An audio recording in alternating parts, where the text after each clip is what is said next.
আমি যখন কলেজের প্রিন্সিপাল ছিলাম তখন প্রাক্তন মেয়র ফজলে নূর তাপস আমাকে বাধ্য করছিল যে আমাদের অ্যাকাউন্টটা সোনালী ব্যাংক থেকে মধুমতি ব্যাংকে নিয়ে যাওয়ার জন্য। উনি এটার মালিক, আমি সেটাতে রাজি হই নাই। সেটাই হয়তো একটা কারণ যে কারণে আমি সেনাপ্রধানকে বলে আমি কলেজ থেকে ছেড়ে যাই।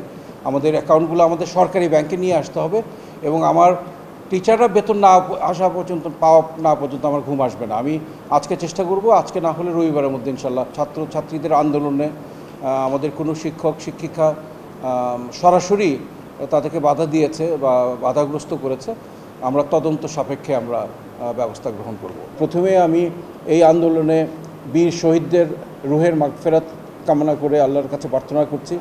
যারা আহত হয়েছে, যারা এই সংগ্রামে অংশগ্রহণ করেছে, সবাইকে আমার স্যালুট জানাচ্ছি। এই জেনারেশন জি একটা অত্যন্ত সাহসী একটা জেনারেশন এবং তাদের মাধ্যমে আমরা এই দ্বিতীয় স্বাধীনতাটা পেয়েছি। আমি সভাপতি হিসাবে আমি আমার আপ্রাণ চেষ্টা করব একটা দুর্নীতিমুক্ত, কোন্দলমুক্ত, রাজনীতিমুক্ত একটা সুন্দর পরিবেশ গড়ে তোলার জন্য, যাতে আমার ছাত্রীরা লেখাপড়া করতে পারে এবং ভালো মানুষ হিসাবে গড়ে উঠতে পারে।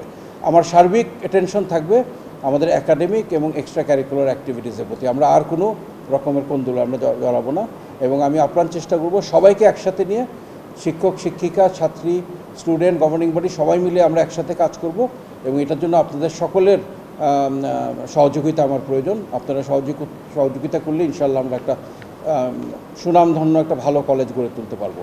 আমি আজকে আসার জন্য সাংবাদিক ভাইদের ধন্যবাদ জানাচ্ছি এবং আমাদের জন্য দোয়া করবেন যাতে আমাদের কাজটা আমরা সঠিকভাবে করতে পারি। জাতীয় বিশ্ববিদ্যালয়ের শ্রদ্ধেয় ভাইস চ্যান্সেলর ডক্টর আমানুল্লাহ স্যারকে ধন্যবাদ জানাচ্ছি, আমাকে এবং পাশাপাশি আমার সাথে ডক্টর রবিউল ইসলাম স্যারকে ঢাকা মহানগর মহিলা কলেজের গভর্নিং বডির মেম্বার হিসাবে নিয়োগ দেওয়ার জন্য।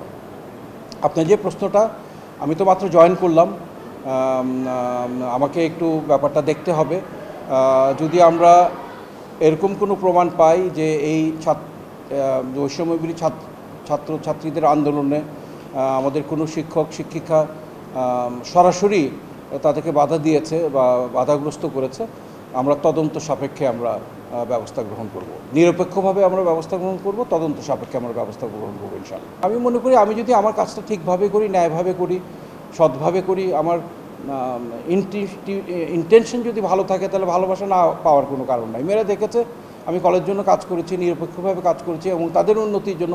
কলেজের যে ক্যাম্পাস, আমি যখন ছিলাম আপনি তখন আসলে দেখতেন যে কত সুন্দর পরিষ্কার পরিচ্ছন্ন ছিল, একটা সুন্দর ক্যান্টিন করেছিলাম, কত কিছু করেছিলাম, সব কিছু ধ্বংস হয়ে গেছে।